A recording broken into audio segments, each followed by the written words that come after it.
Hey, what up, fam? Hit that like, hit that subscribe. This is Agree to Disagree, only on HUD Radio. Sixers on the brink of elimination. That's new. We'll go over Eagles draft. We'll go over it all. And Phillies, hot as a pistol. Let's go. Uncle Sweeps, Nick Delgado, the legendary Brian Wilson, and the fucking man himself, Tom Arnone. These three guys from Jersey bringing you real talk with no agenda. You don't like them? Tough shit. It's their show, and they're going to say whatever the hell they goddamn want. Welcome in, everybody. This is Agree to Disagree, only on HUD Radio. Every Sunday, we're brought to you by our doc, Make 'em Yours, Dr. Paul Vidal, Specialized Physical Therapy, LLC, locations in Burlington, Cherry Hill, New Jersey. Find them right down there on the web, specializedphysicaltherapy.com. As always, well, not as always, but no Uncle Sweeps tonight. Uncle Wills, got himself into a little bit of a stupor. We don't want that again. That's Greg Mwakovic. I'm Tom Arnone. Everybody out there, welcome in. We got a lot to go over. Crumb of the week at the end of the show. We obviously do that. If you're a new listener, we do that at the end of every Sunday show. So now you know. Eagles draft recap. We'll grade it out. What's your grade? I think CBS Sports has put out theirs. A couple others just put out theirs as well. So curious to see the family's grade, and we'll dive into some Eagles talk later on the show. Phillies sweep the Padres. Hot again. Phillies playing great baseball. Alec Boehm out of his mind. We'll break all that down for you later on in the show. Sixers, Knicks, main topic at hand. We'll go over Game 4 and obviously going to preview a little bit of Game 5. But here we are again on the brink of elimination, a place that we know all so well here as Philadelphia 76ers fans. And I think I'll get into the poll, and then I'll bring up the poll question, and we'll dive into the poll / what we just watched, right? And our poll for tonight that you can vote on is the Sixers will bring this series back to Philly with a win in Game 5. Do you agree or disagree? Let us know. Facebook, YouTube, Twitter, that's where we're live. And everywhere you get your podcasts, we're there as well. Hit the like, subscribe, follow. Most importantly, join the conversation tonight. Before I even get into that, you can't get out rebounded by 10 at home. You can't shoot as bad as you did at home when you're talking about shooting 35% from the field at home, 27% from three. And that being said, you had 2 double-digit leads in both halves. Think about that. So they've had terrible stretches, which I don't have no reason to think that changes. But I'll agree to the poll because I think it could change for a night, and then you'll just come back here and get beat. Because the Sixers are not winning 3 in a row. This series is as good as over, even though they've been in every game.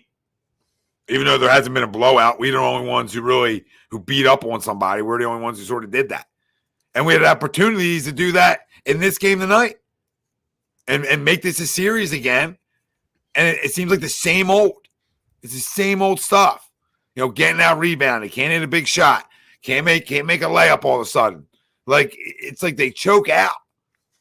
So listen. If this team wants to go extend and show some toughness, good for them. But I mean, my belief after going into Game 6, getting it back here for Game 6 is a little tough. But I mean, could they go win 3 in a row? Anything's possible. But we've seen enough.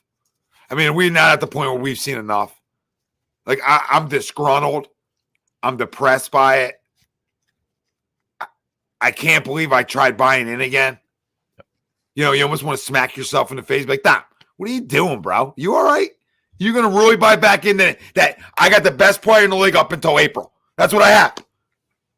And he's a show of himself, and I'm not going to sit here and take shots at him. But, 1 point in the fourth quarter and 1 rebound. Nick, then I need you to get him out in the third at some point. Can't happen. Then give him a breather in the third. So, whatever. That's a story for another day. But that can't happen. Like you said, that's not good enough to just run Paul Reed some minutes. Give him a breather so you can get a better version of himself. But I'm at the point now, listen, I'll agree to the poll. It comes back here. Whoop-de-doo. Right? And Greg, I know where you're going to go, but it's time. It's time. And anybody out there in this chat tonight that hasn't come to the realization that it is time to blow it up. It is officially that clock's hit. Clock struck 12, 10:22, whatever time we are now. But clock strikes 12, and the process is over. Yep. And I got to go and get the biggest hole that I can possibly get for Joel Embiid and start over. Yeah, with Tyrese Maxey. Yep, start over with Tyrese Maxey. Maybe bring a guy like Oubre back because you like him. And do some things like that. But as much as I love the big fella, and that's my son, I mean, that's just a terrible shot. Like, trying to do too much. I'm over it. Yeah. And anybody doesn't think it's time to blow it up, I think you're just drinking way too much Kool-Aid. And I'm agreeing to the poll that it'll come back for 6. And if they somehow win the series, good for them. But as it stands right now at 10:23, it is time to officially blow up this process. And while you're at it, can we, as a fan base, I might run an A2D GoFundMe and let's buy out Joshua Harris. Let's run a GoFundMe and actually buy the 76ers with the city of Philadelphia. That's what I want to do. That's what A2D Radio wants to do. Because the CEOs and CFOs and presidents and all these other things that have came through the city of Philadelphia outside of one guy, Pat Croce, have been absolutely downright terrible and have been here to steal money. You want to talk about damn arenas? Talk about getting out of a second round. Man, you're talking about arenas? So you can sell more tickets for what? You know why Knicks fans took over tonight? You don't want to riddle why they took over today? And the night before, essentially, they would have won. I mean, you want Tom Arno to tell you that? Because the expectation is dog shit. So those tickets are easier to get. You want to spend all that money to go down there and get the same damn result? No. I'm going to let Knicks fans go enjoy themselves. Because what's happened is a disgrace. And that's why the Philadelphia 76ers need to be owned by the city of Philadelphia. What I mean by that is the fan base of Philadelphia. So let's go fund me up and let's go get them. We're not going to get them. Maybe we can. A lot of people in this city. A lot of people. I don't know how that all works at the end of the day, but it's a great idea and we deserve it. Because this is a basketball city. Don't tell me it ain't either. Mm-hmm. It's a basketball city that's been ruined. Downright ruined. And the process isn't a fraud. What we got out of the process was a generational player. A generational player who can just not stay healthy in April. Listen, it's constantly happening. I bought in every year again and again and again. That's my son. But, you can't have the best player in the world up until April every year. That's, hard to do. What's happened in Philadelphia 76ers is actually harder to do than tanking and restarting. What's happened since the tank and restart has been harder to do than just tanking. It's been harder. Listen, look what Oklahoma City did. There's examples out there. You have a young guard that you can build around. It's time to just start it over. And I need to get this out because this is hard for me. Understand this. This is hard for me to say because that's how good that dude is. I can't watch it again. And for his sake, I'll say let him go win with somewhere else. Joshua Harris don't deserve a damn ring. Those guys don't deserve shit. Time to go. It's clear house time outside of Nick Nurse and Tyrese Maxey, and then we can go from there. We can have a conversation from there. Officially start overtime because you're getting players back for Embiid. By the way, you're getting a young player that can play, and you're getting a lot of picks and some other things. So it's not like you ain't now. You can have a deeper roster. Send them to Miami. Send me Hero and Bam. Send me Hero and Bam with Nurse and this staff. Send them to me. Y'all can think I'm crazy and give me a lot of picks. Every pick you got. And obviously there might be another guy I want in there. You know what I mean? But let him go play with Jimmy. It hurts. It hurts. I know, because they're Julian, because a bunch of frauds that own the organization. Really, one big fraud in Joshua Harris. So no, they won't trade him once out. But we're demanding it. Greg, what do you say about the poll? I'm sorry.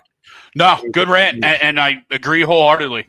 I know Joel took a semi shot at the fans, but it's the organization's fault. They're the ones that have priced out, the local fans that have been here from day one, right? And they're the ones that put all the tickets up for sale.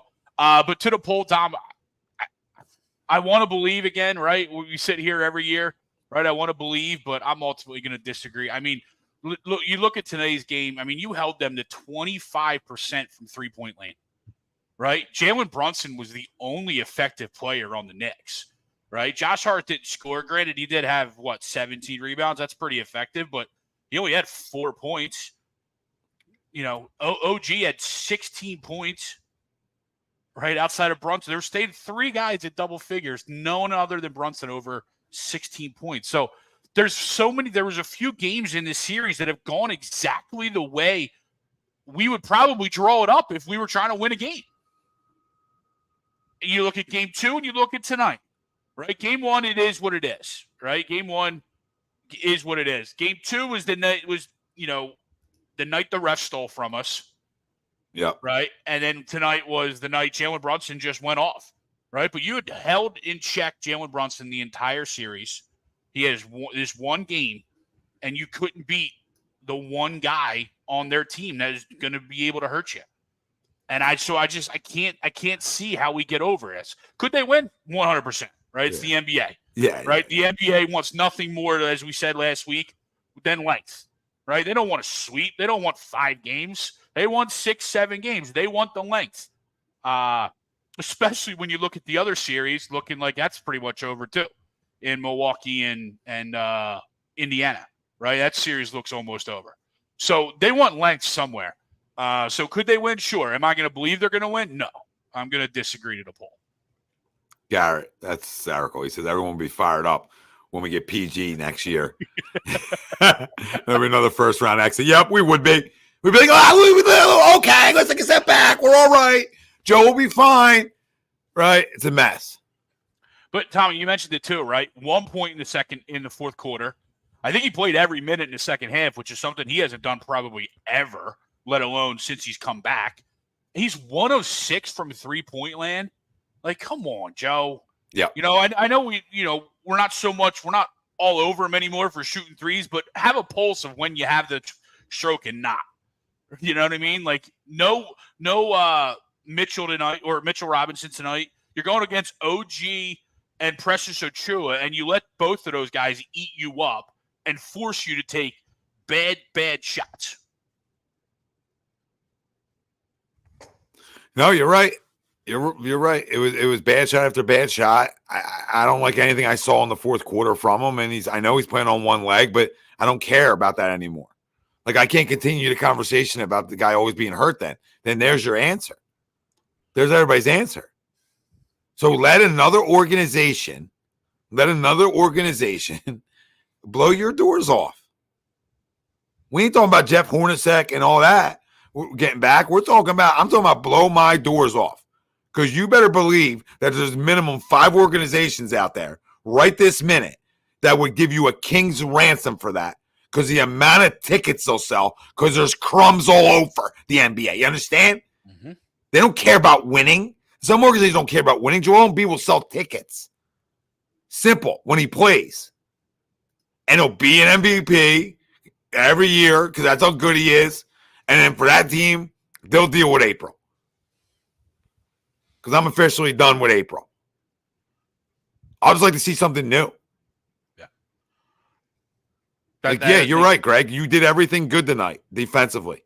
But you can't score 16 goddamn points in a fourth quarter and expect to win an NBA game. Like, what? You could be the Pomsiest team ever. You could be the Pomsy Chicago Bears of basketball, right? Like that. You're that physical and you're up in. It doesn't matter, dude. You guys scored a basketball. Yep. So I can't. And it's like the options and the things you think you have, and it's like they go in these lulls of like terrible basketball for moments and minutes upon minutes. And then they'll be money. Then they'll look like, oh my God, look how good they look. Look at that ball movement. And then they'll get stale and static, and Joe will settle for shit. Like, why are we settling? Like, I think he shot a 3 up 12 or up 10 in the first half when I was peekabooing on the field. And I'm like, bro, why that shot? Like, if you make it, I'm like, right. It's one of those, oh no, okay. Like, right. Come on, man. Like, we got 4 seconds off the damn shot clock. Can we breathe and get a good look and really keep you got to put your foot on somebody's throat in the playoffs. You can't just have those lows and back off. You got to be in it. So I just don't see it. I don't see it. I don't see it from this group because I think you go as your leader goes. Yep. And listen, he was tremendous in game 3. Tremendous. But he wasn't good tonight. No. He wasn't good this afternoon. No, and Campaign had it shot like that too, right? Like he came down the court, just fired up in the second half, just fired up. Now, granted, he made it, but it's just like Campaign, like, what are we doing? And then there was 3 or 4 possessions in a row in that fourth quarter where Maxey is just it's either Maxey and Kyle Lowry just dribble handoff or slip screen and dribble handoff, right? And they're sitting there for 20 of the 24 seconds, and then they realize, oh shit, we have a shot clock. We got to do something. Yeah. Like we literally sat there out there and just dribbled for 17 to 20 seconds doing nothing. And then you sit there and you lose by 5 points and you're just we could have gotten anything on that. Right? You know what I mean? Like those possessions become so important when you're in close games like this because both of these teams are so defensive oriented. No, you're so right. You're so right. And when those possessions do become deeper, it's about getting the best look. Yeah. It's about ball movement. It's not about the one-on-one game all the time. And it's like a lot of settles. Right? It felt like we were settling and we're just out of sorts. Yep. And there's no excuse for that. No, obviously Nick Nurse is the coach, right? But there's times throughout all these games where they look like that they don't know what they're doing. And it's shocking to see that this late in the season, right? You know what I mean? You're in a playoff game and you come down for an offensive set and you just don't look like you know what you're doing. Or even on the defensive end at times, like when you're switching or not switching, right? Or going over or going under screens and stuff. And then we just give these guys wide open shots. Now, like I said, granted, tonight they missed all their 3-pointers. And you would draw that up, right? You would draw up 23%, 25% from 3. Greg, if you told me that, if you told me that at 12:30 today, I say Sixers by 1,000,000. Yeah, 25% from 3. Yeah, Jalen Brunson goes out for 47, but shoots 34 times to get there. Like blueprint on how to beat the Knicks. Yeah, because they scored 97 goddamn points. We're acting like we did it. We act like the Knicks came in here and blew our doors off offensively. Our defense has been really good in this series. That's the crazy thing. We played good defense. We've just gone through these absolute 12U AAU basketball lulls. Yeah, like you would expect it, like in that kind of environment. Absolutely. Where the one-on-one game and no ball movement at times, right? Yep. And just stale. Guys want to go one-on-one. Guys want to be a hero. And you see Joel do that, and it's like, come on, Joe. Come on. Like, because he's so tired, too. Because you're tired.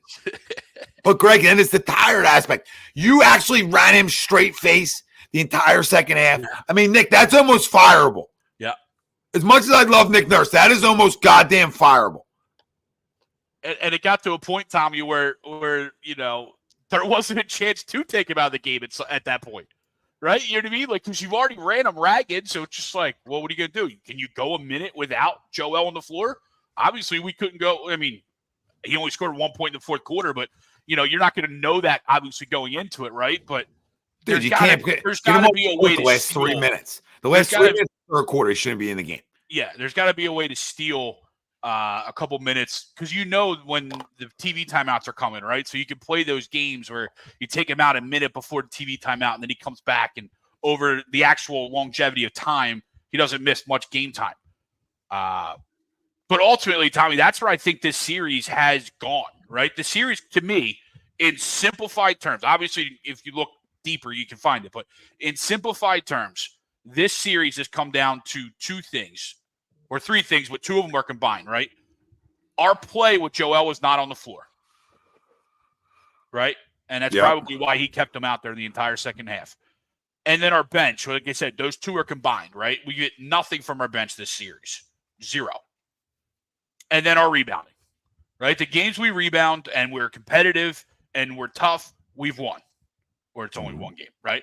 But we will, even game 2 was close, right? We probably should have won that, right? So I count that as a win, right? Even though not really. But that's it. Rebound and our bench when Joel was on the bench, right? That's how simple this game and this series has become, and we just can't do anything in those times. No, and again, I'll say this, Paul Reed played 4 minutes. I mean, he was a -6 in those 4 minutes. But, you went out, I don't want to hear the builder, hold on, let me talk about sliders for a second. Appreciate the super chat, brother. He says, the issue is that the GM 3 blinded people when Embiid dropped 50 because he's an elite shot maker and he got hot from 3 in the third quarter, so it looks like when he hits. What is that? Somebody want to give me that one again, Slayer? And one of the most backbreaking things is we're not doing the little things like rebounding. Those second chance points from New York all series have been disgraceful. Absolutely, yes. Yeah, appreciate the 2 super chats, brother. But no, we're all on the same page here. You're getting out hustled. Tobias Harris had an open layup and just somehow missed it. How do you miss that, bro? Did you throw it off the backboard? Are you guys punking me? Are you punking me on that? It feels like it, right, Tom? Did you get blocked? Did you get blocked? Why can't you dunk it? So many things confuse me when I watch, and he's a guy who has the audacity, to say they need to get tougher. Well, you need to get tougher too. Yeah. And again, the series necessarily isn't over until, New York wins the 4th game at some point soon. But are they good enough to bring it back for win game 5 to bring it back here for 6? Absolutely. Sure. New York's not a juggernaut. I still they are who we thought they were. Yeah, I still stand by we're the better team. Oh, we're healthy and playing like it right now. Was the same conversation again. Healthy Embiid, we are. Yep. But you trade for Buddy Hield. Buddy Hield did not play today. Didn't play a minute. So I don't want to hear people say you got to build better around Embiid. You went and got the best 3-point percentage shooter on the market. Mm-hmm. And not just the best 3-point shooter on the market, the percentage wise, the highest one there is. So how does that not work? That's more of the question, right? It's more of the question. Because it's he's not, you're not playing him with Embiid. And he's shown throughout this series that he is damn right unplayable. He can't do anything. I don't know, Spells. I know why we traded for him, because he's a legit 3-point threat, and it looks like a guy that perfectly fits with us. But I'm sorry. I got to try to get a guy. I got to try to get him in rhythm, and they never really tried. They never really got him in rhythm. Does that make sense? Once Embiid came back, then even before he was coming off the bench.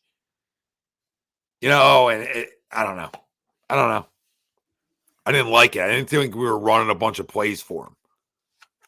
Does that make sense? No, that does, because he definitely can't create his own shot. So you need to run plays for him, right? If you're going to have him on the court, you're going to need to find ways to get him open, because if you just throw him the ball on the wing and expect him to go make a play, he ain't doing it if he's got to put it on the floor. No, dude, Marcus, what we're saying is we think we're the better overall team, but that's only with Embiid healthy, and he's not healthy again. That's why we both said that we would deal him. Once the series is over, we're looking to move on. That's the whole point. But again, if he's healthy, we are the better team. Come on, that's the truth. Because he's not playing this bad in the second half. Right? He's not. Slayer says, you think they got to play Mo Bamba and Joe together? No, I would say more Reed and Joe at times, which they've talked about doing, and they really didn't do it. because I guess Tobias Harris needs his 34 minutes, which are a waste. It's funny. I saw somewhere someone put out there on line somewhere, whether it's Twitter, Facebook, whatever, the last 5 minutes of the 4 games and whether Toby plays or not, and it affected the win or loss. Because it does. It does. It really does. Because he stinks. I mean, we defended him for a while, too. We tried to, right? Like, we made efforts to defend Tobias Harris. Yeah, here we go. Play-in game versus Miami. Final 5 minutes, Toby sits, win. First game 1 and 2, Toby played, lost. Game 3, Toby sat, win. Game 4, Toby played, loss. You can't make it up. No. And that's and again, you hate to keep harping on it, but that's your $45 million man. Yeah, because money does matter then. That's when it does. When you're averaging 8 points in a series, yeah, as the second highest paid player, yeah, it matters a little bit. It absolutely matters. Slayer, thanks for another super chat, dude. I mean, that's $15 tonight. You're amazing. You're amazing. We appreciate it. Anybody else that wants to ever super chat us, we're not against it. We accept them. And then maybe one day HUD can just buy the Philadelphia 76ers and we're good. And we'll run it as the whole fan base runs the team. And you just DM me. It'd be like the fan-controlled football league, but a fan-controlled team. Yeah, DM me. What are you thinking, guys? What trade scenarios are you thinking? Put it out there on Twitter. That would be so sick, too. That'd be awesome. So I do think it comes back for one more, though. Really, because the NBA likes, like you talked about, length and extending shit. And I can very well see it get extended. And the fact that, like, they haven't. Now, maybe we lay down and die in game 5, too. That's also a possibility that there's like a quit. I would hope I don't see that.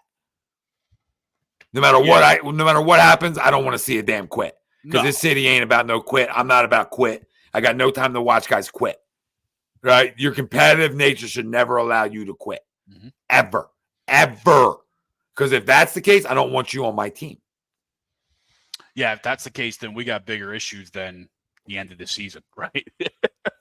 I know you won't like it, but real quick, Tommy, I don't want to cut you off, but the Rangers have officially swept and beaten the Capitals. Yeah, good for them. I hate giving New York any credit.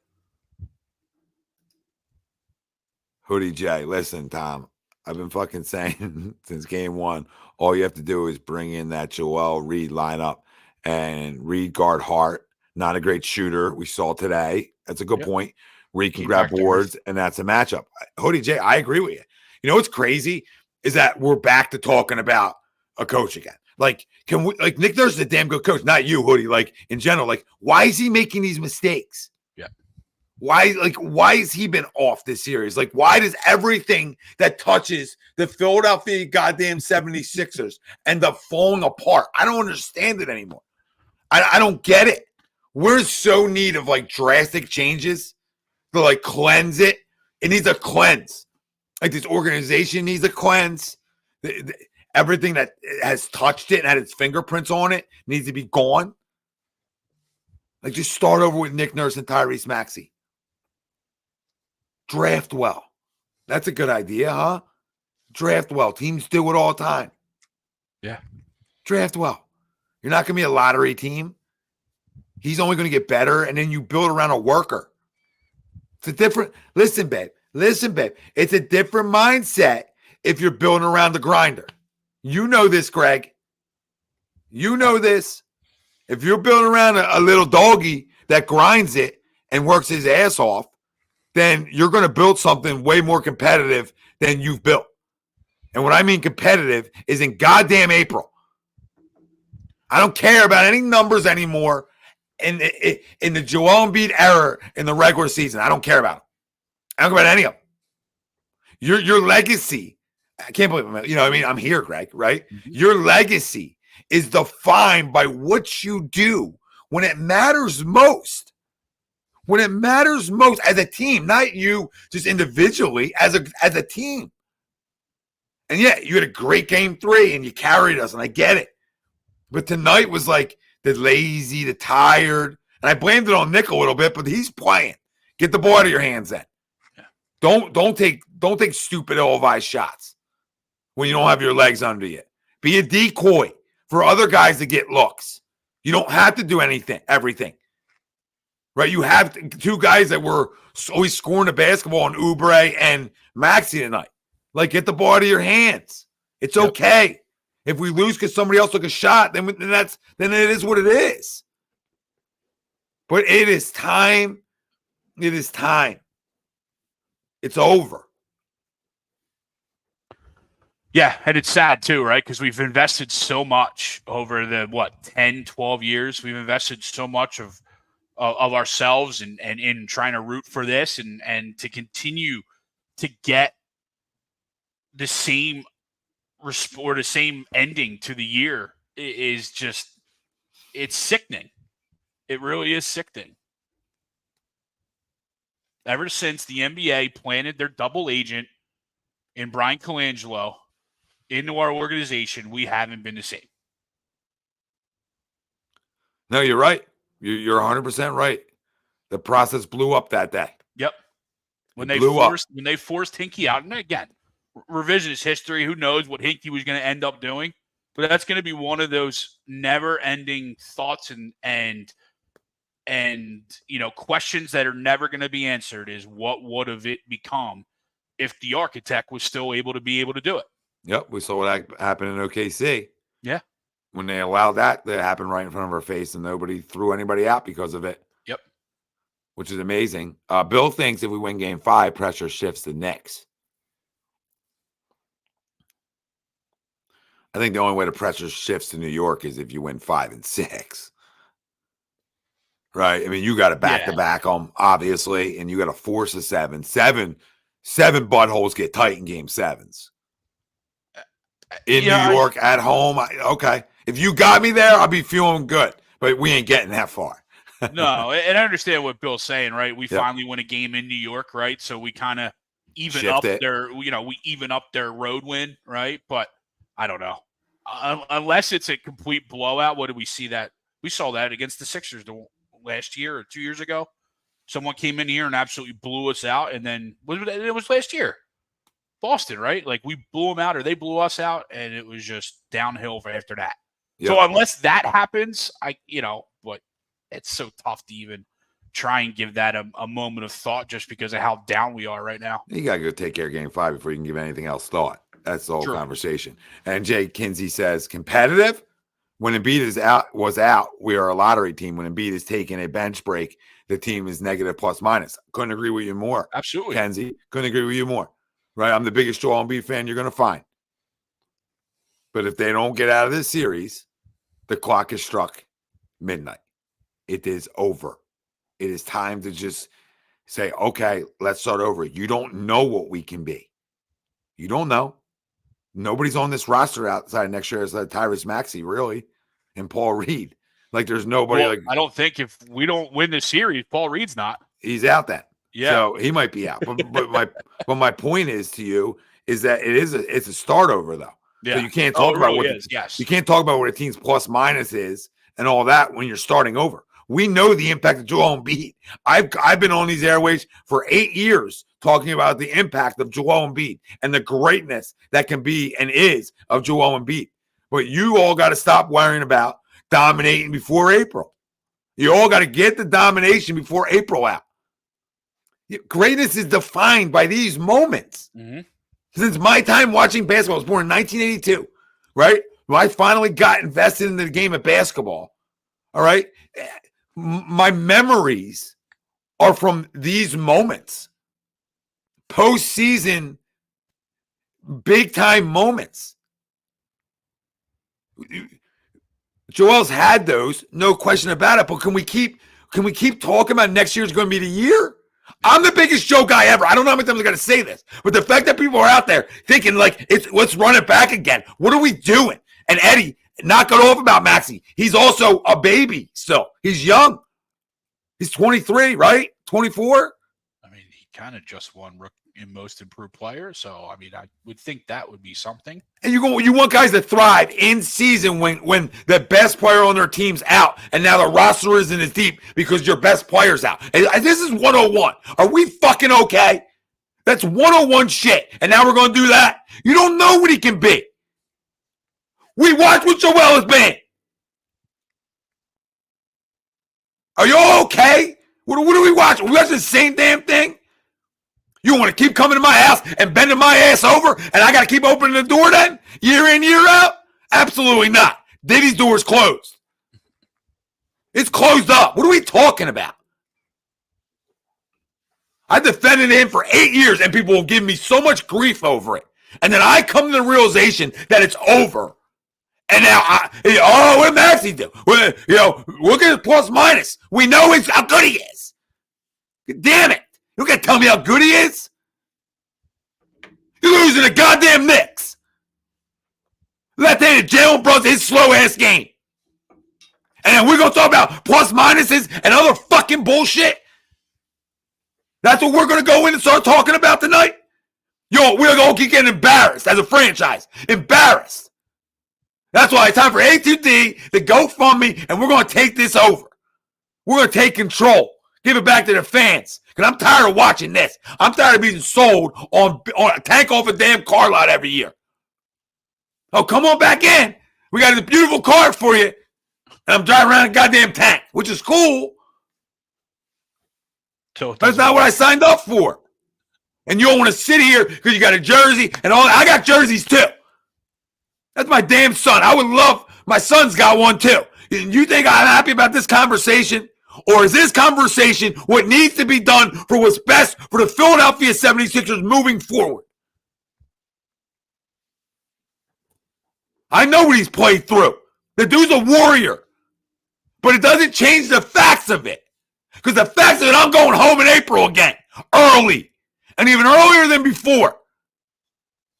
But you're all good with that. We're good. We'll keep giving Joshua Harris money and keep making him a billionaire while we sit back and get smacked in the damn face year in and year out by lies.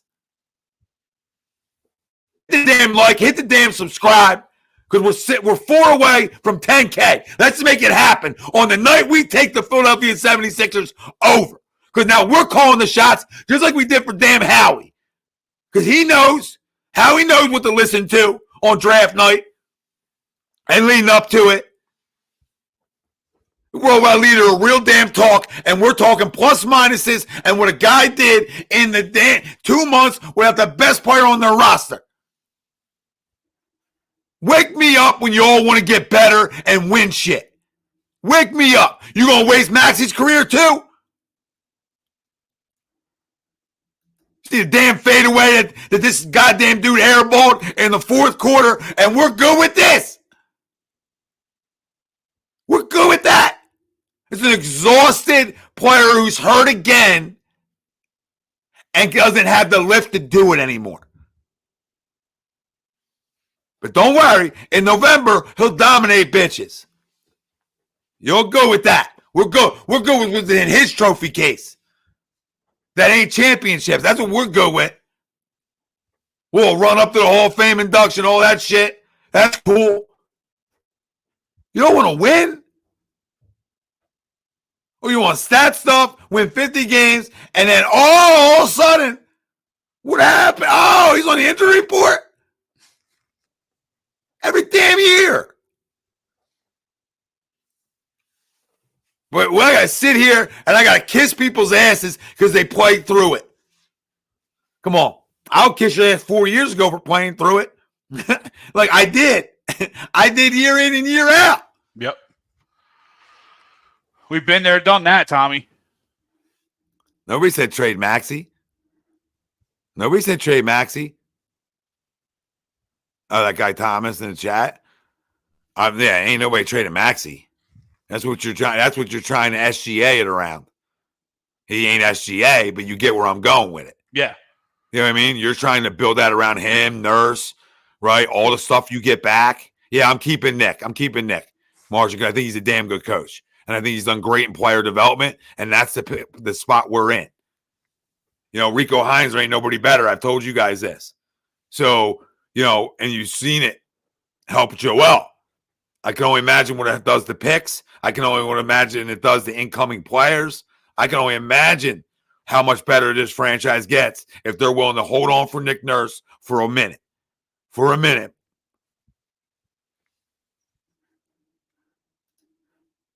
We're cursed, J Love. We're cursed, my brother. I accepted it. That's why I'm clearing it out. I'm saging this bitch, right? This is what we're doing. This is what we're doing. This is what we're talking about. This is a takeover here. Joshua Harris don't even know it, but we're coming to take it over. That's why I'm telling everybody, hit the damn like and subscribe. Get the numbers up in here. The more eyes we get on this tonight, the more we go fund it. And then next thing you know, whoa, what happened? A2D and the Philadelphia 76ers fans have bought out Joshua Harris tonight. That's what we're shooting for, that loser, that scumbag. Stay in Washington. We don't want you. Why the hell would we want somebody that's down in Washington, the NFC East, even touch this franchise? And the Devils. And the Devils. It started with the Devils, Yep. and we let that go. Joke. We were young and naive back then. Come on, Johnny. Come on, Greg. Come on, John. He said he's not trading Joel. You have to, John. Come on, Johnny. You're a diehard like me. Me and you've been on this, keeping him forever. Forever. Come on, John. It's time, man. It's time. What are we trying to do here? What are we scared of? You scared of the unknown? Okay. What happens if I told you I know the known? Wait, if I could riddle you that. If I could riddle you the known, John, and the known I'm going to riddle you tonight is that every year this time of the year, we can go back to A2D and we're having the same damn conversation. I can riddle you the known. But guess what, John? The unknown, I don't know. And neither do you. But that could be better. Could be. Why can't it be? Why can't you draft a guy and he turns into a star in this league? Why can't you? Why can't Tyrese Maxey become a star in this league? And an asset that you get back, the assets you get back from Joel Embiid end up being all-star caliber players. Why can't you build out an awesome basketball team that's young and up and coming? Why can't you do that? Because we're scared of the unknown. But I just told you the damn known. So we're going to run it back with the known? Who?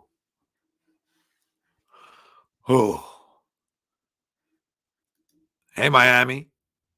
You answering the call? Because that's who I'm calling first.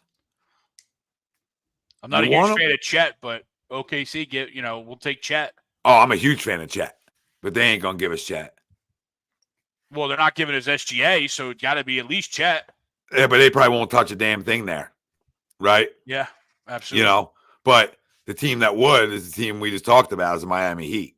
Yeah, for sure. Right? So they put Jimmy and Joel back together, and you're talking about the two knowns you're getting back is Bam and Hero, and then obviously a ton of draft capital, like a ton.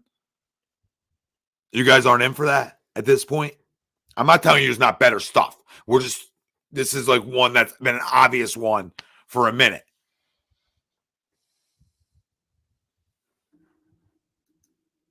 Slayer says, can't blame a guy for riding until the wheels fall off. No. This is it's not misconstrued what this conversation is about. It ain't blaming him. That's what we can have this both ways. I ain't blaming him. I'm just not going to watch it again. Big difference. Big difference. No blame. He's a warrior. I'll be clear about that again. Joel Embiid is a warrior. I'm not watching it again. Yeah, it's hard to keep watching. I don't care. I'll trade him anywhere, John. I'll trade him anywhere. I'm not being picky and choosy. Whatever gets me the best value back. If that ends up being Miami, then so be it. But, I mean, obviously, I think there's other teams and there's other players that would be in this conversation that are young and that you think highly of. I'm not saying Bam and Hero are those guys, but Maxey, Bam, and Hero feels at least okay going into a regular season with whatever else you sign and bring in because you have the money flexibility to do it. So you can build out a really good roster. Yep. Not saying it's going to be as good, but might be a little tougher. I don't know.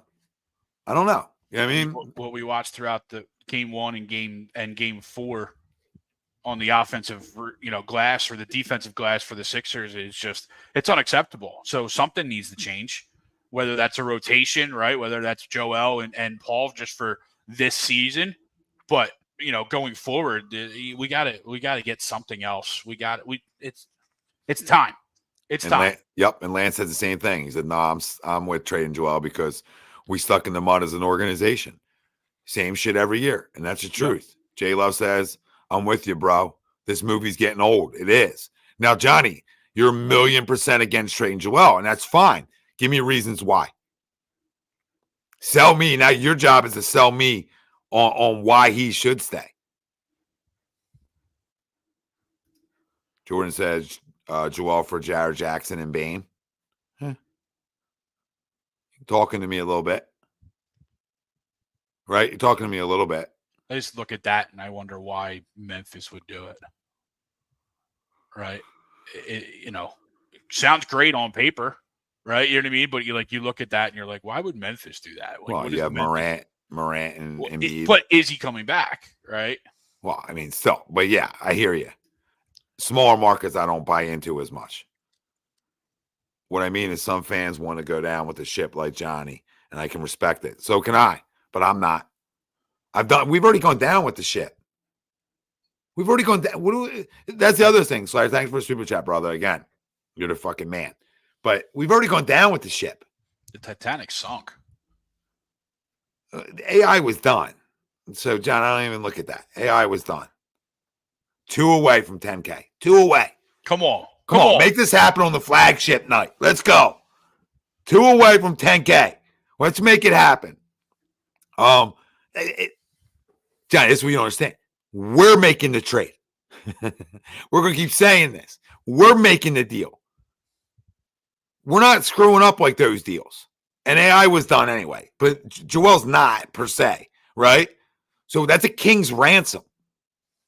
Even when you talk to fans from other teams, they talk king's ransom for him. King's ransom. Why would you want to go down with the ship? The ship went down. We're in the water. We're drowning. What can we get? Hurry up. What can we get? The band is playing. Nah. Damon says he's a Knicks fan. Last game, Joel was Black Jesus, and now this game, everyone wants to trade him. The man's a beast. Knicks would love to have him. Sure, everybody would love to have him. We've loved having him. I'm the biggest Joel Embiid fan, Damis, you'll find. But we've done this story year in and year out. And it's not about how good he is or giving him love when he has a great game. It's about he's always hurt this time of the year, and it makes our team not good enough. Yep. So what kind of stars are going to play the whole second half, 24 minutes of a basketball game, and in the fourth quarter have 1 point? He probably had less. I mean, he only had 27 points. We say only, right? But so he probably had less than 10 points in the whole second half. I don't know what those exact numbers are. I'm going to go find them, right? But he probably had less than 10, maybe 10 points, in the second half. That's unacceptable. Again, that goes back to why are we playing him the whole second half? If he needs a breather. Dynasty said everyone subscribe. Yep, we're 2 away. 2 away from 10K. I don't want to keep yelling that out all night in people's ears, but we're that close. 6.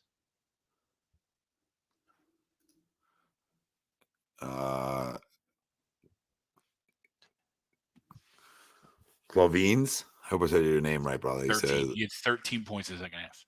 Knicks fan here. Yeah, still 12 and then 1. Yeah, not good enough. The best place to trade Embiid is to the Warriors, he says. You can get a young players and trying to help Steph get another ring before he retires. Yeah. If Kuminga's in that deal, then I do it. Yep. Kuminga's got to be the centerpiece of what we get back from them. But probably, I don't. Probably Kuminga and Wiggins. Yeah, and I could do that. I could do it. And I think it might have to because I don't know that they have the draft capital to give what we want draft-wise. So you're going to have to potentially give 2 impact players.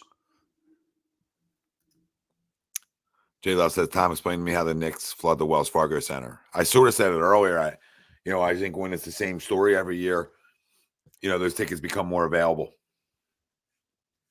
Right? It's Joel hurt. Here we go again. I don't like it at all. Should never happen. But I think when you have a loser ran organization with Joshua Harris in charge, I think this is what you get. Yeah, and plus, and I think the other side of it too is I think even fans who might have season tickets realize how in demand that ticket was, right? So they probably sold their tickets for double or triple the value, from a personal level. So they might have paid for their entire next year's season tickets with today's, potentially today's game. Now it's not being that realistic, right? But if they sold both games at double or triple the price, they're making at least a down payment for next year. But the organization puts all these tickets, all the tickets they haven't sold, up on the secondary sites themselves, right? So exactly as Tommy, as you said, when you have an organization that all they care about is the dollar, they don't care about winning. They don't care about, the fan experience. They've completely outpriced Sixers tickets for the fans that have stayed there through the process. And they want to boast and applaud themselves for, selling out every game this season in the regular season. That's all fine and good, but, what did that get us? Because it definitely didn't get us wins in the playoffs. We definitely haven't won. So go ahead and keep patting yourselves on the back while we sit here and mourn loss after loss after loss. After loss, after loss, after loss. By the way, I think the Knicks just got another offensive rebound. Yeah, probably did. I saw it. Jesus Christ. So John says, hey, Bill, new member. What up, Bill? I mean, you're not a new member because you've been part of the family forever. But member. Thanks, Billy. And you can become a member on HED just to help support the channel. We appreciate that, too, if anybody ever wants to do that. If not, like I said, hit the subscribe. 2 away. I really want it to happen tonight, so this show might go longer than I wanted it to, because we want the 10K tonight. You know what I mean? We want it. Tom was being a little, maybe a little selfish. Bunch of you Knicks fans in there. We appreciate you here. Do us a favor. Hit subscribe. Subscribe to us. Yep. Please. Greg, this is not a bad point, right? But it's hard.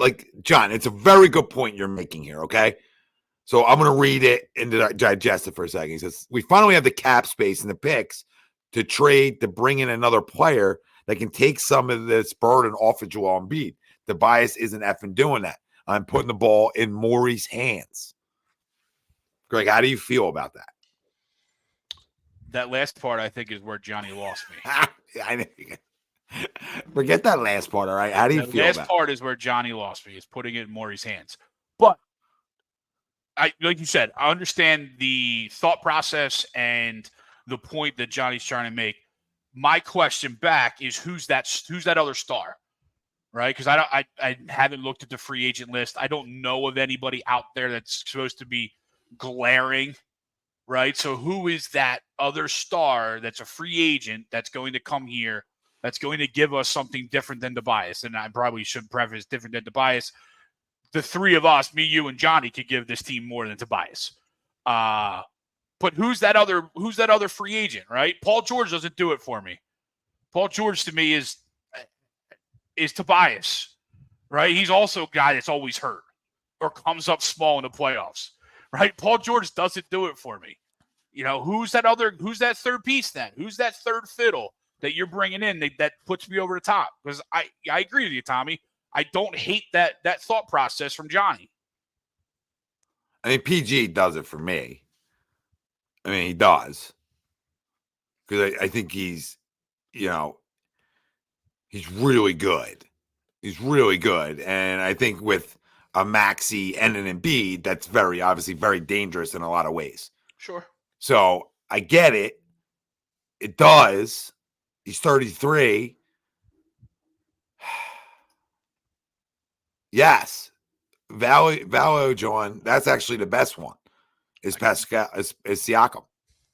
Okay, if you want to try to bring Tom back in, you're starting to do it then.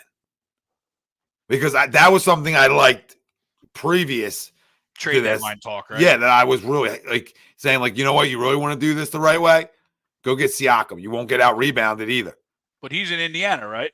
Yeah, but is he a free and Indiana's agent? about to. He is a free agent, but Indiana's about to potentially put themselves a pretty winnable series against the New York Knicks here. No, I got you, but we're talking about obviously off season and Right, but I'm saying they might not. They might re-sign him if they get to where they want to get to. yeah, maybe. But I think You he know what would I mean? sign. I think he would sign up playing with Embiid over staying there. I don't disagree, but we all know in the NBA, money talks, and the NBA makes it easy for you to keep your own guys. It makes it a little easier for sure. But I don't know. I mean, I like all the thought behind this and all that, but I also really like the thought of just starting it over. Like, There's something therapeutic about it, Tommy. who do you know who you can get, right? Like, there's players out there that we're not even talking about that you could acquire back in a Joel Embiid deal. And you're not just acquiring it back. Like, remember, you have Maxey here. So what are you going to acquire back to build around him the right way? I mean, we've given you two. Jared Jackson, Desmond Bane, Tyler Hero, Bam Adebayo. You know, you have some things that you could move Joel and bring those in and now still have the assets that are around that. Like, you could go get PG if you really wanted to do that. Right? You could do it another way is my point. Mm-hmm. And have such draft capital coming in that you're almost always right. You understand? You're always gonna have lottery picks and things that keep going that aren't yours. This is what I'm trying to get at to people. So you can do it both ways. You don't have to trade him to tank. I'm not talking about trading him to tank. I'm saying I'm trading it to build around Tyrese Maxey. What do I need to help Tyrese Maxey then? Well, I get a big man. I get another guard. Right, I get draft capital. I sign a PG. There's other ways to do it.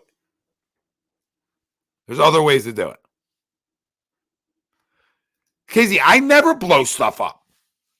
How much stuff have I blown up? What are we talking about? How much stuff have I blown up over the years? That's a great comment. That's a great comment, yeah. He's like, the first time ever I want to blow up. He's the Sean McDermott of A2B.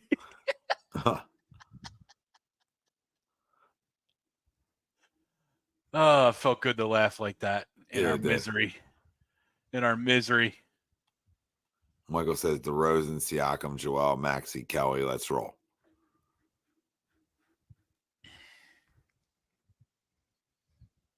It's pretty good. I wouldn't hate it, but DeRozan's old. Yeah.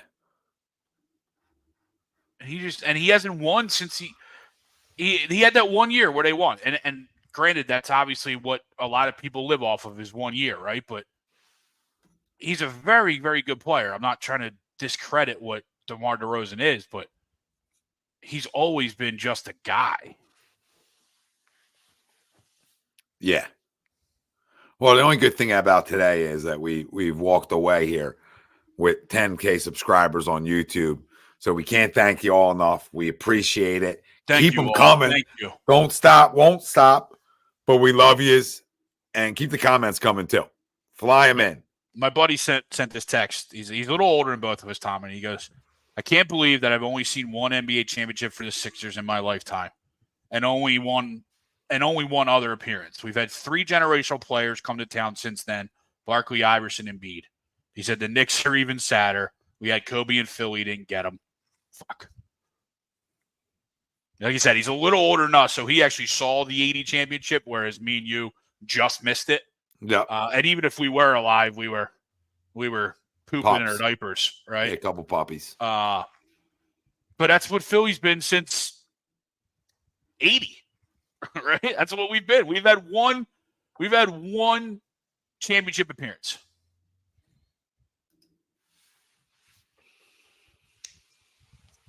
Yeah. It's been a putrid franchise. Yeah. Marcus, I would I would trade Joel for KD. Absolutely. Yes. Any day of the week. Yes. Sign me up. Yes. Sign me up. Even though he's getting absolutely torched by Anthony Edwards. Yeah, well, Anthony Edwards is going to be the best player in basketball. So yeah, he's pretty good. he's going to be. You know what I mean? If he's not coming out and making his imprint in when Greg in the playoffs, yeah, your coming out parties happen. Like if you didn't hear about a guy, now you know. Like I don't know, one game you walked into the Suns locker room. Did you hear about that? No. He walked into the Suns locker room during one of the games, and like I forget who was telling the story, but one of the players was like looking at him like, "What is Ant doing in our locker room?" And he said he walked up to Katie, tapped him on his shoulders. He goes, I hope you got your shoes laced up because it's going to be a fight tonight. And then walked out. I'm like, I love that. Love that. Yeah, KD's so good. He is good though. Another bucket. KD rebounds. KD's tough. I don't get into the KD drama. Do you, Greg? No, KD. Yeah, I'm a KD fan. I'm a big KD fan. I'm the guy that's making the argument that KD's better than LeBron all day, every day. Yes, he is a Georgia Bulldog. Wow, what an amazing night. 10K. What an awesome. What an amazing night. So many awesome. Contemplating not doing a show, Tommy, right? And we sit there and we knew we had to. We knew we had to, and who knew it was going to pay off like this? Well, you know what part of it is like we don't want to do one is because you've been through this so many times. Yeah. And it's like, oh, God, we have to have this conversation again. And I've came on here year after year. You know, we got to bring them back. We got to build around them. We got to do this. We got to do that. And it was part of it was therapeutic tonight to come on here and say, you know what? It's enough. Love him, dude. Love the dude. He's a warrior. He's generational times a million for what he can do on the basketball court. But when April comes, he ain't the same guy. And yes, that's because of injury. If it's injury or coming up small, they're the same things because they're consistent. I'm not saying he comes up small. I'm saying if you compare the two things, like if a guy's just always, you know, inconsistent in April and not the same guy, or if he's hurt all the time, it's the same conversation. Yeah, it's the same thing. So he's just hurt all the time. It's terrible luck. And today he did a little bit of both, right? Today he came up small as well. The combo guard today. Yeah, he was definitely combo meal. And today he wanted to be a combo guard because that's where he that's all he played. Yep. That's where he spent his time. And it's like, I'm not 1980. You got to get your back to the basket. But in game 3, the reason we won is you were downhill. Yep. And then that set up the outside. So again, oh my God. Anthony Edwards just almost dunked on Tempe, Arizona. Oh my goodness. As we're glazing them, right? As we're glazing them. Oh, dude, he jumped out the gym for 5 seconds. And then he came back down. They showed a replay? What channel is that on? TNT. I'm watching hockey. Nobody's trading Embiid. Yeah, but I'll try to figure it out. I don't even know how to do that. But I'll try to get you your wrench back.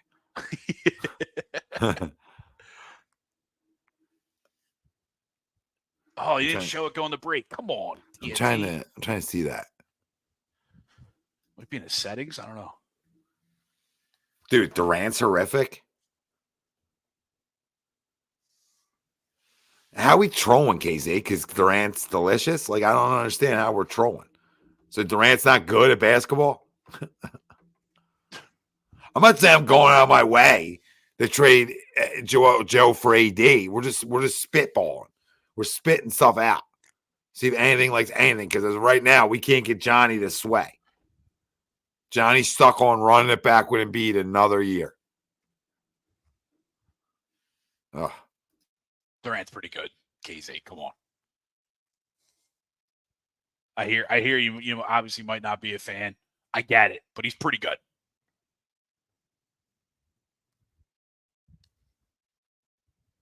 We always said he'll make it. He'll make it. Yeah, he'll make it. He might turn out to be something. Yeah, but KZ, I don't want to put Durant on a super team. You understand? I'm trying to make this Durant the dude with Maxey and build out a really good team around those two. I'm not looking for the top heavy super teams. I'm looking for two guys and build around those two guys. Like, not build around over time. Like, you got to build around right now. Like this offseason where you have a lot of extra money to do things, you got to put the right pieces around those two guys. Whoever that may be. But other people want to hold on to him. Yeah, and Mike Dunn says, disagree, get rid of Joel and start over. Is there anybody out there outside of John who's keeping him? Hoodie J said his number one all-season move is Lauri Markkanen. I think that trio, him, Max, and Joel, will fit so perfectly. Lauri can play defense, rebound, shoot, and play five.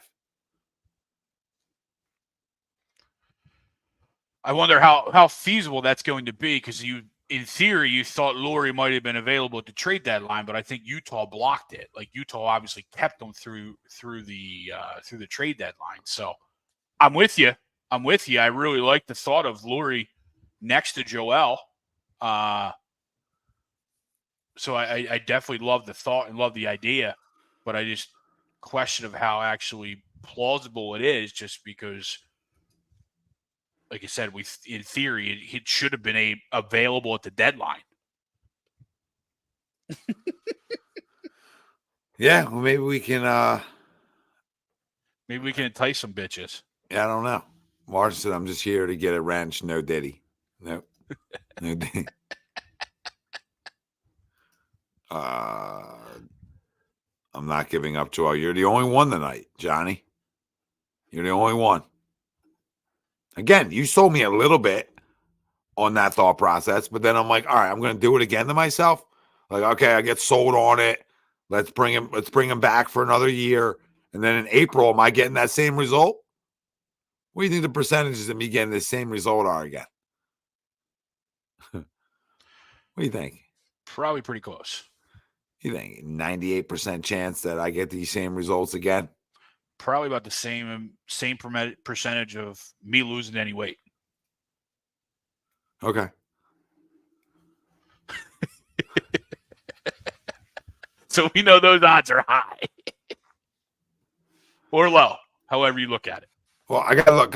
Hoodie says, who's your number one in the offseason without trading Joe? Let's see if I can pull up a list here.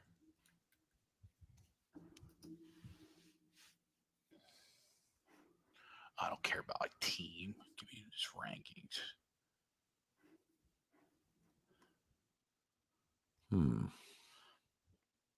I mean, technically, Tyrese is on that list, but that's just because they haven't signed him. Paul George, LeBron, Siakam, OG, Harden, DeRozan, Kobe, Miles Bridges, Nicholas Claxton, Emmanuel Quickley. There's your D'Angelo, Malik Monk, Bruce Brown, and Klay Thompson. There's your top 15. Nothing in there like screamed outside of maybe Siakam, right? I know everyone likes Paul George, right? I get that. I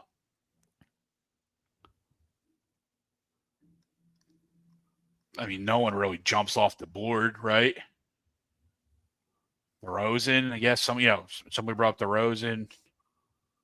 Miles Bridges, he's not getting signed. He's got all those off the court issues. You're not bringing in Nicholas Claxton. He's another center.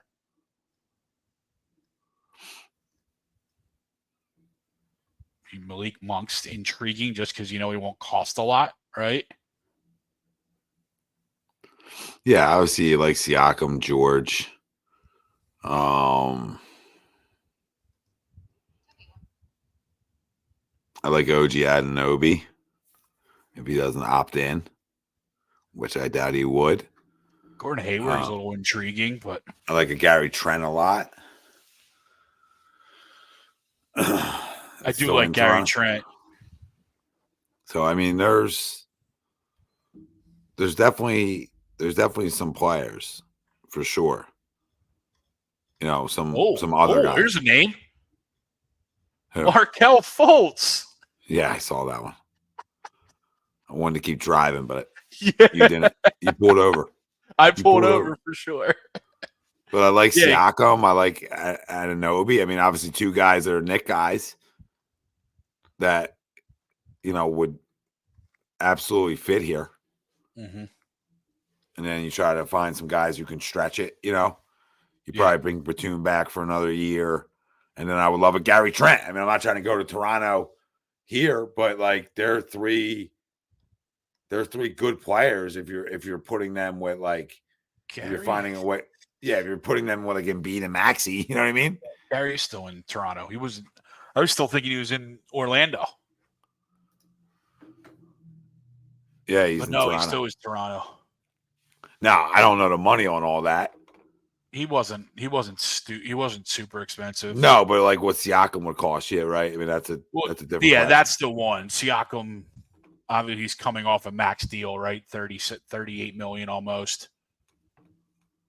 What's he going to command, right? You would have to think, you know, I don't think he's old. Who, Siakam? He's 30. Siakam. Is he 30? Yeah. You'd almost, if he's not max, he's the tier under max, right? Just because of what someone else is going to offer him. Yep. Which I mean, you know, you can sign. Yeah, You you're can going do to that. have it. You're going to have And it. if a guy wants to take a little less to try to win, you know, how much does he like Nick and those guys? We're Same here thing for with it. same thing for OG. Like, so there's ways you can sell me, John. Yeah. What did John say? We have 4 first-round picks to trade. We do. But don't we at some point want to try and use those picks? Isn't that kind of why we're in this spot? Because we don't have assets to give away. Real quick, I wanted to touch on the poll question, Tom. We got 127 votes, which is awesome. Thank you all. 76%, which again, probably expected. 76% disagree.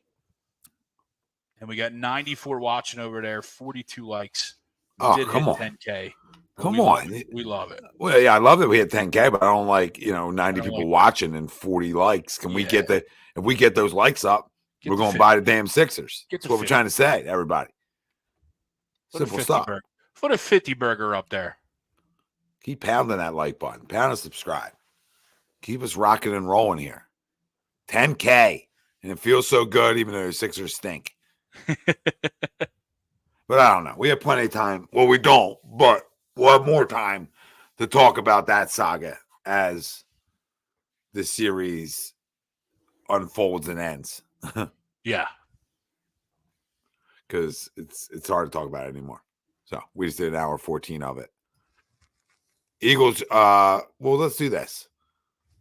Phillies are hot. Alec Boehm's out of his mind. Playing out of his mind right now. Insane. And ball must look like a grapefruit to him because he's seeing it and swinging it. And he's got top 10 MVP conversation. Sure is. Top 10. Hey, Alec, top 5 maybe. Keep swinging it. But no, I mean, good to see Bryson swing it today. He needed it. Did Nick play today? Yeah, Nick. Dude, Nick is probably a lot to do. Has a lot of effect on what Bryson did, right? And Nick drew 3 walks today. So while Alex stayed white hot, Bryson got off the schneid a little bit. Walker looked good until Topper let him go out again. Lost in all that was Nick Castellanos drawing 3 walks. And the biggest one might have been drawing a walk with 2 outs in front of Bryson that led to his second home run. Wow. Like, it was 2 outs, you lead a walk, and then Bryson hits a second homer. So Nicky is finally starting to see the ball a little bit. So that was really nice to see because, Nicky doesn't walk at all, let alone 3. And I think if to be honest with you, I think 2 2 or 3 of those walks, he started 0-2. Yeah. So good day for the Phillies. I don't put the ending on Taiwan. I put the ending solely on Mr. Rob Thompson for just not having somebody ready. I don't hate him throwing him out there in the 7th because he was cruising, but don't wait till he puts 2 guys on base to get Hoffman up, right? Get Hoffman hot while he's warming up. Yeah, typical Top. So, you know what I mean? So it was just played reactionary. But listen, the boys are swinging it. Yep. Boys are starting to swing it. We're hot. We've been hot over the last 10 games, if not longer. About 10, yeah. About 10. No, they're in the last 12, they're however you look at it, now they're 10-2 in their last 12. Which is great baseball. And we're not used to this time of year. Definitely not. So we're tired of the Sixers, so we segue, guys. We did Sixers for an hour 15, just so everybody knows. Talking some Phils, and then we'll be quick here, and then we're gonna get ourselves over into some Eagles draft grades. Recapping. And of course, as hot as we've been, Atlanta's been equally as hot. So yep. Thank you. Yep. Yep, it's a race to 100.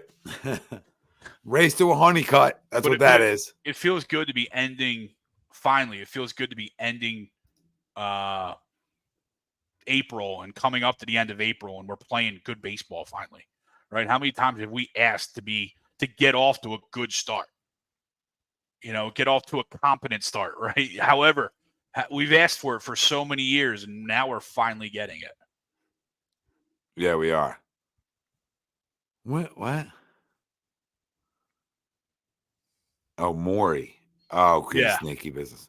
Oh, I thought you said Maxey for a second. I was like, wait, what? What? I read that quick as Maxey too. Yeah, my bad.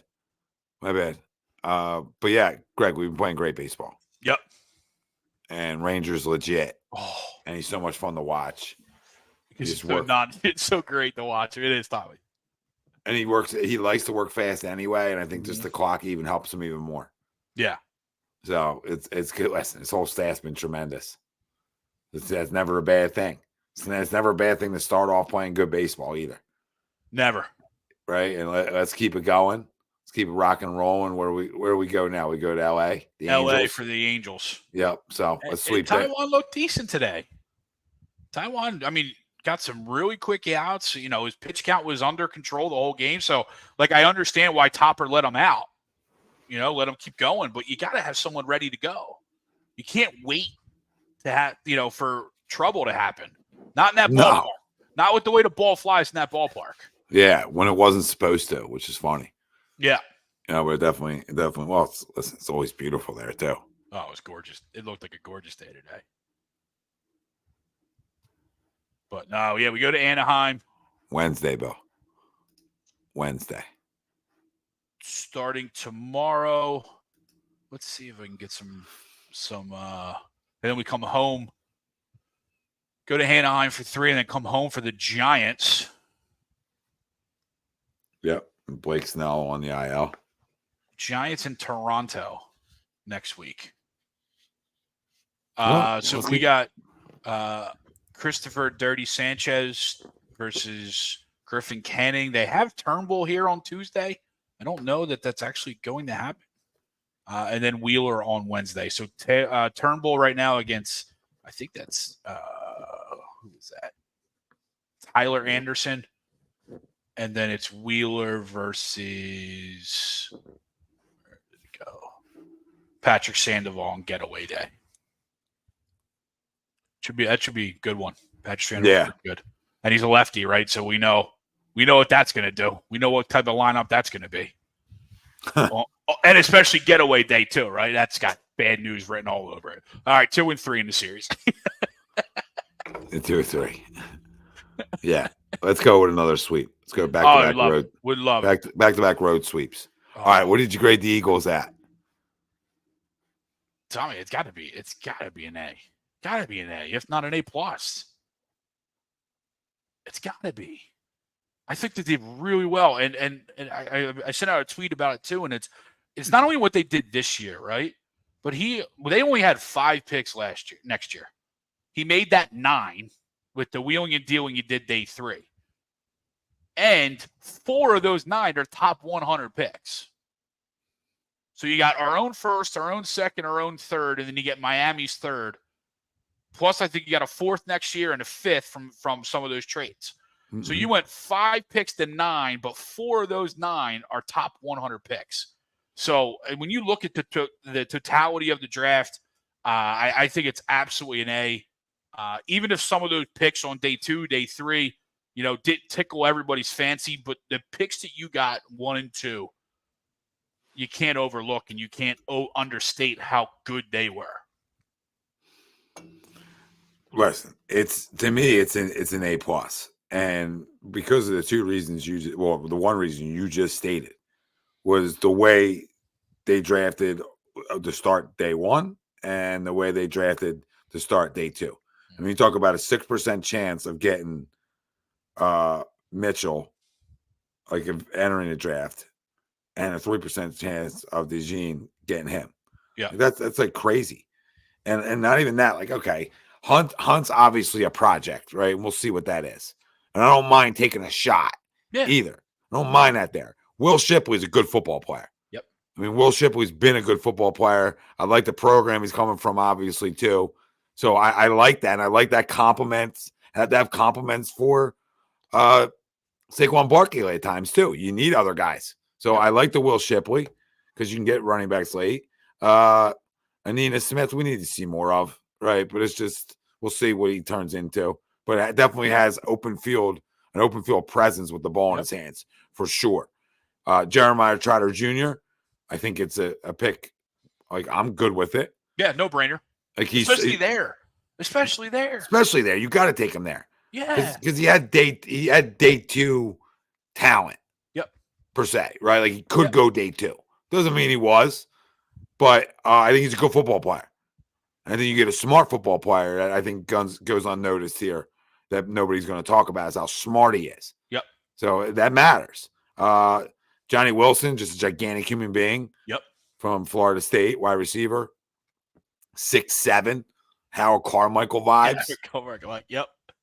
And Trevor Keegan might be the name that won't get talked about enough and has a real good chance of being your starting guard at some point here. And I'm not saying this year, but that's a dude who I think is like one of those dudes because he doesn't, his metrics aren't crazy.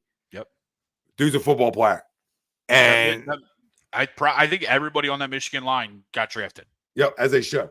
As they should have, because they were road graders last year. And I hate saying that. That kills me to say that. But they were. It was true. And you get his metrics, same thing with like Trotter, right? If Trotter ran a little faster, he would have absolutely been a day 2 pick. Right? Yeah. Same thing with Keegan. If Keegan had the measurables, yes, Eileen, thank you. Yep, F the Knicks. Yep, F him. If Keegan had the measurables, he would have been an earlier pick. But something else you look at with this group, too, Tommy, DeJean, Shipley, Smith, all have experience in the return game as well, right? So even if they don't make the team see the field in regular sets, they all have experience in some sort of returning. Yeah, I think there's a 0% chance that Mitchell and DeJean are not day 1 starters. What's your thoughts? Yeah, I agree. All right. I think 0%. Will Shipley, I think, ends up being he's your third back or second because Kenny's here. Kenny's not going anywhere. They needed a third back. Yep. Well, there it is. So he's on this football team. We only had so many guys in the room, so you needed to add. Jeremiah Trotter's definitely on this football team, special teams, etc. Which I think helps your special teams get better when you have young athletic guys that can run down there and make some plays. Especially with the new kickoff rules, right? You even now more than ever, you're going to probably value guys that can tackle on special teams. Absolutely. As opposed to just guys that just hit people, right? Dylan McMahon. Where was Dylan McMahon from? I forget. NC State. NC State. Okay. Well, you drafted another center. Mm-hmm. So you could always use a backup center. So, and they said like there wasn't a lot of undrafted because of the portal and some different things and NIL money that you're not as many guys come out. Yep. If they don't have to yet. Right. And with NIL money keeps players in college a little bit. Absolutely. So it actually I think in a weird way, it helps the sport and all sports in a way to give guys more seasoning.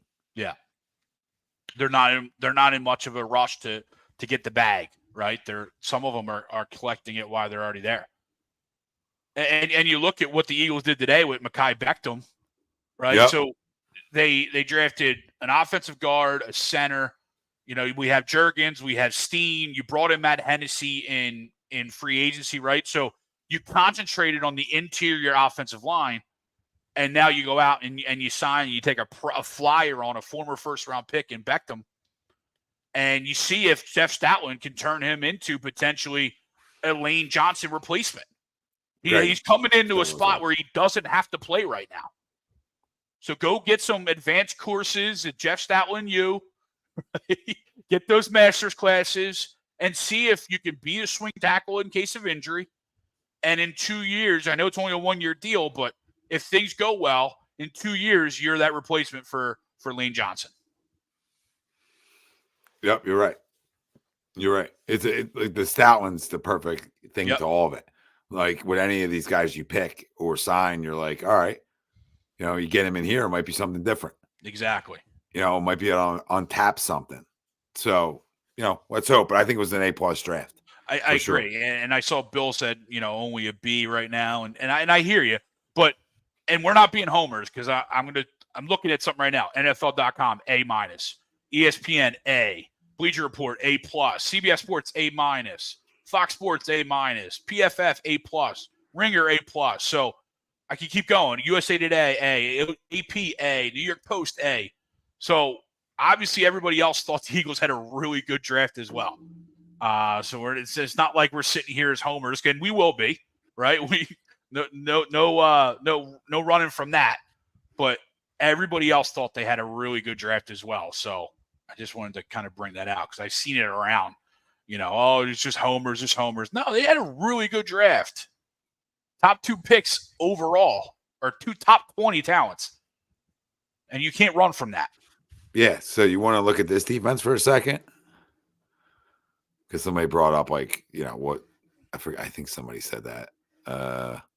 Yeah, I was looking at the depth chart as I was watching day 3 yesterday, and it's a pretty sick depth chart when you think about it. So you would have, looks like Milton Williams, one of your ends, Jordan Davis, Jalen Carter, Bryce Huff, Nakobe Dean, Devin White, Josh Sweat, Darius Slay, CJ Gardner-Johnson, Reed Blankenship, Quinyon Mitchell as your right cornerback, and Cooper DeJean as your nickel back. Yep. And then your backups to those are Maddox, Bradbury, Garner Miki, I don't know who the fuck that is, Sidney Brown, Kelly Ringo, Nolan Smith, Isaiah Rodgers, Jeremiah Trotter Jr. backs up Nakobe, Brandon Green backs up Huff. You get the whole gist. So that's the defense. And the offense is Devontae Smith, A.J. Brown, Paris Campbell, Mulata, Dickerson, Jurgens, Steen, Lane, Goddard, Hurts, Saquon. And then they have Saquon, Kenny Gainwell, and Will Shipley. And they just went out today and signed John Ross as well, former first-round pick. Oh, did they? Yeah, it came over late. Oh, wow. And then Beckham's your backup tackle to Lane, as listed here. Oh, they haven't actually signed it. They're expected to. Eagles expected to add 2 former first rounds, 1 on a tryout. So it is. Yeah, well, so Beckham was the first one, and John Ross is the second one. John Ross is going to come in on a tryout. So, but again, guys, former first round pick that you're just taking flyers on, can't none of that can hurt, right? No, can't hurt at all.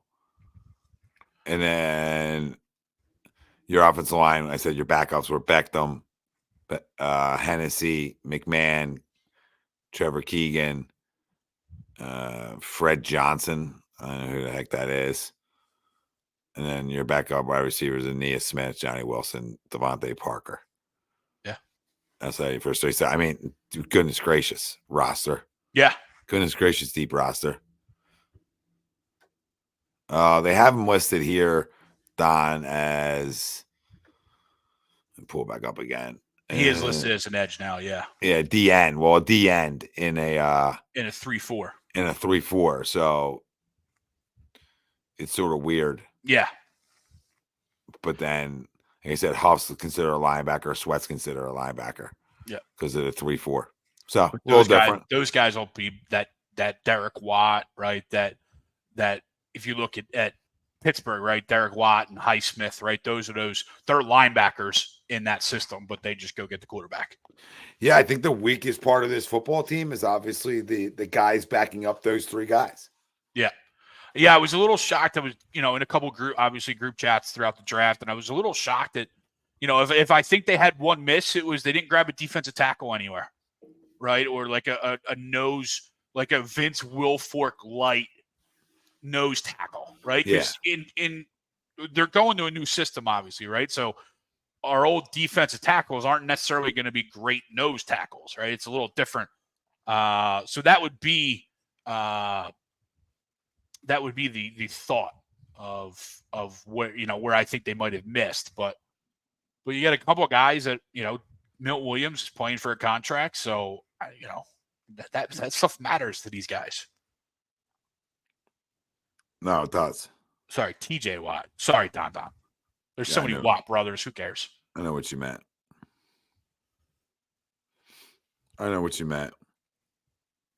So Don, how was the draft, brother?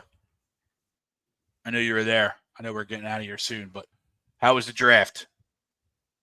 I think they did great. I liked what they did. I sadly like what both the Giants and the Commanders did as well. I think they both got better. Yeah, they did. That's the time of the year. Yep. So it's supposed to happen. All right, Crumb's on the way out. Yeah, and I'll go ahead. I got mine. It's centered around the draft, right? We did 2 draft shows. I'm sick of guys on Twitter and insiders and guys with sources ruining picks before they're shown on TV. We went through this a couple years ago where even the TV broadcasts were showing people on the phone in the green rooms, and it just ruins the experience. And we were doing a live show. We weren't listening to it, but there's something enjoyable of just watching it with everybody else and not knowing it. Right? Yeah. We're in a day and age too where everybody's on our phones. Right? I don't want to have to mute my notifications so I don't get alerted to what's about to happen in real time. Yeah, it's a joke. Like, it's a joke. It's pathetic. Like, I get it. Cool. You're cool. You got sources. Whoop-de-doo. Stop ruining the draft. Another follower on Twitter. Let everything come from TV. So that's my crumbs is everybody who thinks they're an insider or has sources that just puts out the picks before they're actually announced. Yeah, it's a joke. I'm gonna go anti-crumb for tonight. Cause up over 10K on YouTube, and that's because of everybody out there. So we love you. We thank you. I'm not gonna crumb you tonight. No crumbs tonight. John, Cardinals had a good draft. There's a lot of teams that had good drafts. Yeah. Right. You say this yearly. We say this yearly, but the Eagles had an A+ draft. Yep. And the Eagles got better. And I'm not worried about like a couple weaknesses, like at the tight end position outside of Goddard, backup D tackles. Like I always believe in Howie Roseman that if he feels like that's something he has to go out and figure out how to get, he will. Can I be honest with you real quick? What? Before we get out? Yeah. I kind of wanted Spencer Rattler. Why? We were there 2 picks. We missed him by 2 picks. I just wanted him as a backup. No, not like anything. He's got a previous relationship with Jalen, right? He was at Oklahoma when Jalen was there. Okay. Right. So I just don't think it wouldn't have been like to cause chaos. I just wanted to see if we could play like QB Factory, right? Get the best out of them, see what we could turn them into, and then dump them and trade them later. It was one of those value picks to me, right? As it kept dropping, I'm like, ooh, we're getting there. We're getting there. No, I get where your head's at. It's not a bad thought. Yeah. Never a bad thought. I was just curious when you said that. Like, why? What were you thinking? Not as a starter, because I don't know that he can be. But, you draft a guy that Jalen knows and has a relationship with. I think it might have been a perfect combination to see what we have with him in the building. Yeah, it would be interesting, but not a bad idea. No, the crumb of the week isn't the Knicks fan base, Matthew. It's our fan base for allowing them in there. Yeah. You know what I mean, we can't allow that to happen. That's why we talked about at the start of this show, and you can go back and listen to it. Is that we want the Sixers?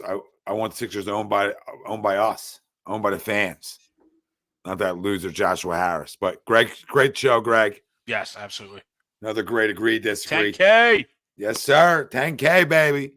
We thank you. We appreciate you.